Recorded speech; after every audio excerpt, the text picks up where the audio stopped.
भाजपा के प्रवक्ता प्रकाश जावड़ेकर सोमवार को महाराष्ट्र दौरे पर निकले थे, जहां पनवेल विश्राम गृह में पनवेल तालुका भाजपा द्वारा उनका स्वागत किया गया। इस अवसर पर बीजेपी शहर अध्यक्ष संजय गुरुजी, नीलेश चोनकर, नंदू पटवर्धन, शशि भगत, डॉक्टर मयूर जोशी, बबन बारगजे, राजू गुरुजी आदि गणमान्य सहित बीजेपी कार्यकर्ता उपस्थित थे। इस दौरान हमारे प्रतिनिधि ने कांग्रेस सरकार द्वारा किए गए भ्रष्टाचार पर प्रकाश जावड़ेकर से बात की। क्या कहा उन्होंने, आप भी सुनिए।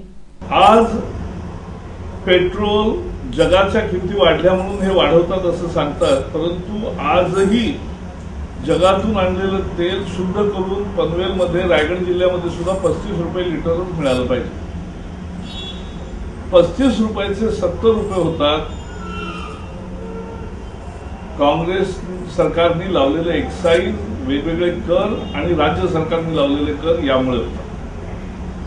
नाहीतर एवढं महाग असण्याचं कारणच नाही। जगात कुठेही पेट्रोलवर 100% कर लावला जात नाही जो भारतात लावला जातो, आणि म्हणून पेट्रोल आणि डिझेल याच्यावरचे कर कमी केले पाहिजे।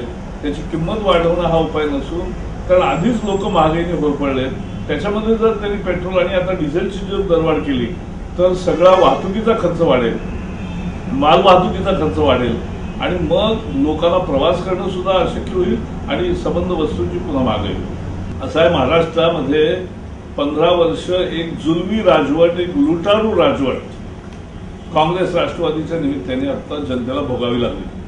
कुठेही विकास झाला नाही, सगळा विकास ठप्प झाला आणि प्रचंड भ्रष्टाचार केला। प्रत्येक गोष्टीत पैसे खाणं एवढं एकच काम यांनी केलं, आणि त्यामुळे जनतेचं लुटणारं असं सरकार हे फेकून देण्यासाठी लोक उत्सुक आहेत। आणि त्यामुळे भाजप सेना आघाडी आहेत, आता त्यात आणखी कोणी रिपब्लिकन आघाडी त्यात आहेत, महायुती आहे, आणखी कोणी नवे पक्ष त्यात यावेत असा आमचा नेहमीच प्रयत्न असतो। पण हे जसजशी निवडणूक जवळ येते तसतसं ते ठरेल।